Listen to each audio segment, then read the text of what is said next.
नमस्कार, भव्य भारत न्यूज़ में आप सभी दर्शकों का स्वागत है।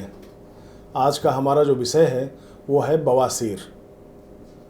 बवासीर हम इसलिए कह रहे हैं कि जब हमने नाभि संजीवनी को आप लोगों की सेवा में उतारा गया तो उसमें बहुत सारे रिपोर्ट्स आए, बहुत सारे लोगों ने इसकी खूबियाँ बताई है और ये बताया है कि बाबा जी एक और भी समाज में इस तरह का रोग है जो जल्दी ख़त्म नहीं होता, न दवा से ख़त्म होता है, न ही ऑपरेशन से ख़त्म होता है और देश के 60% लोग इस बीमारी से ग्रसित हैं। बहुत से लोग इस बात को बता भी नहीं पाते, डॉक्टरों के पास जा नहीं पाते, जिसकी वजह से ये परेशानियां भयावह होती जा रही है।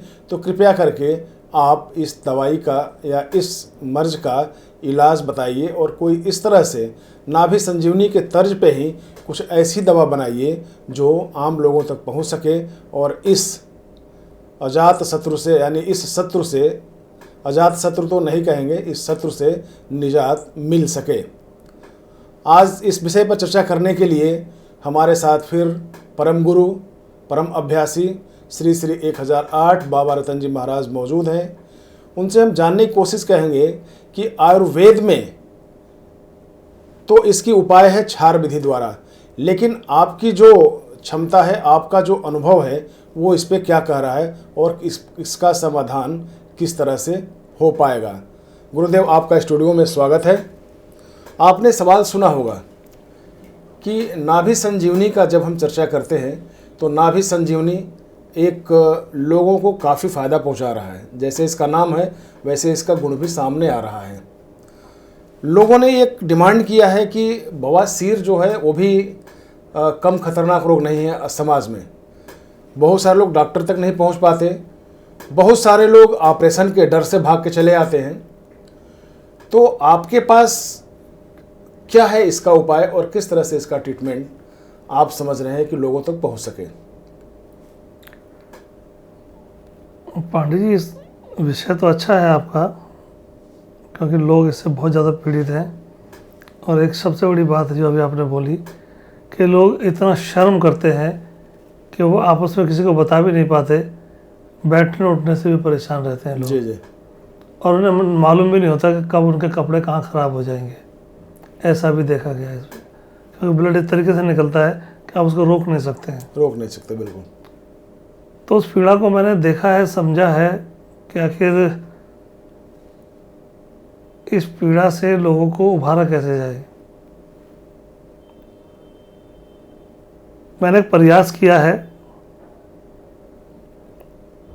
दवाई बनाई है, जल्दी ही कोशिश करूंगा कि एक आम जनता तक वो पहुंच जाए। और दुनिया में कितना भी खतरनाक बवासीर हो, जी जी, मात्र 15 दिन में ख़त्म। अच्छा। 3 दिन से लेके 15 दिन तक के अंदर कोई भी बवासीर कैसा भी हो वो जड़ से ख़त्म हो जाएगा और भविष्य में दोबारा कभी उसे होगा नहीं। अगर हम बवासीर के क्लास पे डालें, यानी कि उसके कैटेगरी पे डालें कि कितने तरह के बवासीर होते हैं, 4 प्रकार के बवासीर होते हैं। 4 प्रकार के बवासीर हैं। बाह्य बवासीर जो बाहर से ही दिखाई दे देगा, इसके बाद है अंदर का बवासीर, फिर है प्रोलैप्स्ड बवासीर और चौथा है हमारे पास थ्रम्बोस्ड बवासीर। तो क्या चारों के लिए आप दावा कर रहे हैं? एक ही दवाई है चारों के लिए। चारों का जो बीज है ना वो मस्सा है जी।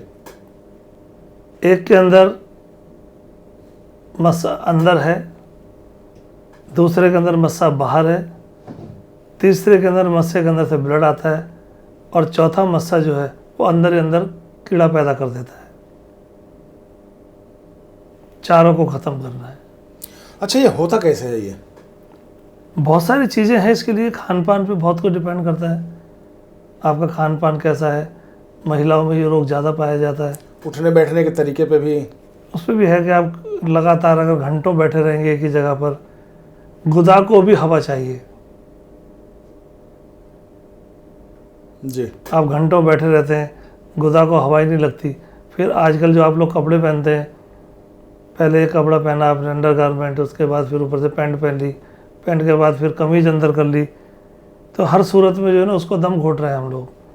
गुदा भी जीवित है गुदा को भी तो जीवन चाहिए। फिर उसके बाद खान पान उल्टा सीधा, दुनिया भर का मिर्चों का सेवन करना, दुनिया भर का नॉनवेज खाना, और बड़ा लोग पता नहीं क्या क्या खा रहे हैं। आपके कहने का मतलब यह है कि शरीर जो जिन चीज़ों को पचा नहीं पाता, उनका जो एक्सक्रेशंस है, एक्सक्रीट है, वो चीज़ें गुदा के रास्ते तक आती है और वो घाव बनता है, फोड़ा बनता है, और यही जो चारों प्रकार हैं इनके, वो चारों फॉर्म में हाँ, आते वो हैं। किसी भी फॉर्म में आ सकता है उसके सामने, लेकिन खूनी बवासीर ना हो तो अच्छा है। आज की जो विधि है इसकी इलाज के लिए, तो दवा से तो ठीक होता नहीं वैसे तो। मेडिकल साइंस का मानना ऐसा है कि ये फिर दोबारा आ जाता है। कुछ लोग हैं जो मस्से को धागे से काटते हैं, क्षार विधि आयुर्वेद में है जी, तो कुछ लोग हैं जो उसको बाल से काटते हैं, घोड़े की पूंछ के बाल से काटते हैं, लेकिन उसके बाद भी वो कहीं ना कहीं दिक्कत तो करेगा। लेजर विधि से होता है आजकल, तो लेजर विधि से हो रहा है इसमें। लेजर विधि से एक नुकसान होता है कि उसके आसपास की जो और जगह है वो नष्ट हो जाती है, तो उसमें कुछ बड़ा होने का नुकसान हो सकता है कभी भविष्य में। और मेडिकल साइंस में जो ऑपरेशन करते हैं, मेडिकल साइंस में ऑपरेशन जो करने का तरीका है वो बहुत पीड़ादायक है। लोग अक्सर इसी से डरते हैं, पीड़ा से डरते हैं हाँ, ऑपरेशन में। क्योंकि इसमें पीड़ा बहुत है ना। क्योंकि क्षार विधि भी बहुत ही आप, खतरनाक है। हाँ, आप जो है देख लीजिए कि आपको मान लीजिए मस्से वाली बवासीर है, तो मस्से वाली बवासीर जो बाहर है मस्सा वो तो ठीक है, लेकिन जो अंदर मस्सा है उसका क्या करेंगे? तो उस समय शब्द है लेकिन मजबूरी है, कहना पड़ रहा है, आपकी गुदा के अंदर उंगली डाल करके उस मस्से को बाहर निकालते हैं। उस समय की जो पीड़ा होती है वो बिल्कुल वैसी ही पीड़ा जैसे एक औरत अपने बच्चे को जन्म देती है, उस समय की पीड़ा है। असह्य पीड़ा की वजह से तो लोग नहीं जाते। लोग डरते हैं इसी वजह से, उस कष्ट को झेलते हैं, उस पीड़ा को झेलते हैं, लेकिन डर की वजह से नहीं जाते। डर भी और शर्म भी, क्योंकि जगह ऐसी है कि आपको शर्म आती है, बात करते हुए शर्म आती है। फीमेल डॉक्टर के जल्दी मिलते नहीं। इस और केस के डॉक्टर जो है ना मैक्सिमम जेंट्स हैं। अच्छा, इसमें बंगाली ज़्यादा लोग हैं इस पेशे में इलाज करने वाले। उसके पीछे कारण है पांडे जी, क्योंकि बंगाल में फ़िश बहुत खाते हैं, फ़िश बहुत गर्म है, और बंगाल के अंदर जो है लगभग 60-40 की रेशो है बवासीर के पेशेंटों की, और 60% लोगों को बवासीर है, इसलिए वहाँ इसके डॉक्टर भी ज़्यादा हैं। डॉक्टर कह लीजिए या जानकार कह लीजिए, जो भी बोलेंगे। नीम हकीम हाँ में कहा जा जी, तो सकता है। जहाँ जहाँ भी फिश का कार्य ज़्यादा है वहाँ ये सब होगा ही होगा। तो क्या जैसे आपने भी बताया, तो इससे हम ये समझे कि मांसाहारी इसके लिए मांसाहार इसके लिए बहुत खतरनाक है। तो सबसे पहले तो जिन लोगों को अगर फेस्टुला हो गया है तो उनको मांसाहार का सेवन नहीं करना चाहिए। कभी नहीं करना चाहिए, मांसाहार नहीं करना चाहिए, बैंगन नहीं खाना चाहिए, टमाटर नहीं खाना चाहिए, पालक नहीं खाना चाहिए, जो भी गुदा की ओर जाके चिपकता है। ये तो आयरन वाली चीज़ें हैं। आयरन वाली चीज़ें हैं, आयरन उसके लिए और ज़्यादा घातक होता है। तो ये सब इन चीज़ों का प्रिकॉशन लिया जा सकता है, करना चाहिए। और बाकी आपकी दवाई कैसे काम करेगी? उसमें क्या ऑपरेशन करना पड़ेगा, किस तरह कुछ से? नहीं करना है, खाली आप मान लीजिए कि मैंने एक टाइम में आपको 5 गोलियां देनी है खाने के लिए, 5-5 गोली आपने 3 दिन खानी है लगातार। 80% तो 3 दिन में ही खत्म होगा। कोई साइड इफेक्ट इसका? कोई साइड इफेक्ट नहीं, आदमी अपने रोज की तरह जैसे काम पर जा रहा है वैसे जाएगा,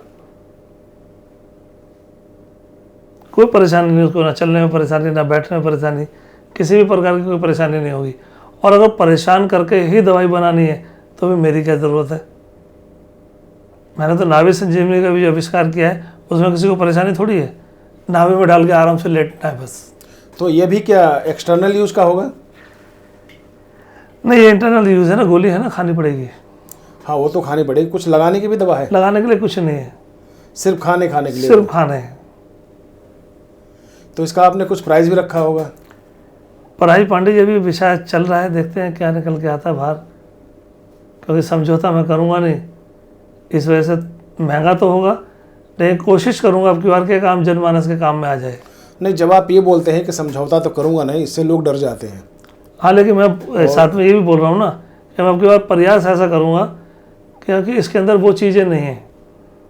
इसके अंदर पारे का तेल नहीं है, इसके अंदर कीड़ा जड़ी का तेल नहीं है, इसके अंदर संख्या का तेल नहीं है, इसलिए ये महंगा नहीं होगा। तो मतलब लोगों के रीच में होगी। हाँ, एक आम व्यक्ति इसको ले पाएगा, इतना आप दावा करते हैं हाँ, इस मंच से?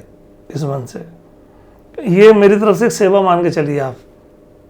इसमें सिर्फ वही पैसा लिया जाएगा जो उसकी लागत होगी, बस। चलिए ठीक है, तो आप लोगों के लिए एक सुखद खबर है ये, और बाबा जी ने इस मंच से ऐलान किया है आज कि फेस्टुला के यानी कि बवासीर के जो भी मरीज़ हैं, चाहे वो किसी भी प्रकार के फेस्टुला हो, उसको 1 सप्ताह से लेके और 15 दिन के अंदर में ठीक किया जा सकता है। और न सिर्फ ऑपरेशन भी नहीं होगा, लगाने वाली भी दवा नहीं होगी, सिर्फ वो खाने वाली होगी, और खाने वाली दवा होगी वो आपके रीच में होगी, यानी कि सस्ता होगी, और वो सभी तक वो चीज़ें पहुंच जाएगी दवा। तो ये आप लोगों के लिए खुशखबरी है और हमारे लिए भी खुशखबरी है, ताकि हम इस मंच से इस बात का ऐलान कर रहे हैं। तो फिर अगले वीडियो में हम आपसे मिलेंगे। बहुत बहुत धन्यवाद आप लोगों को, आप इंतज़ार करते रहिए इस दवा का।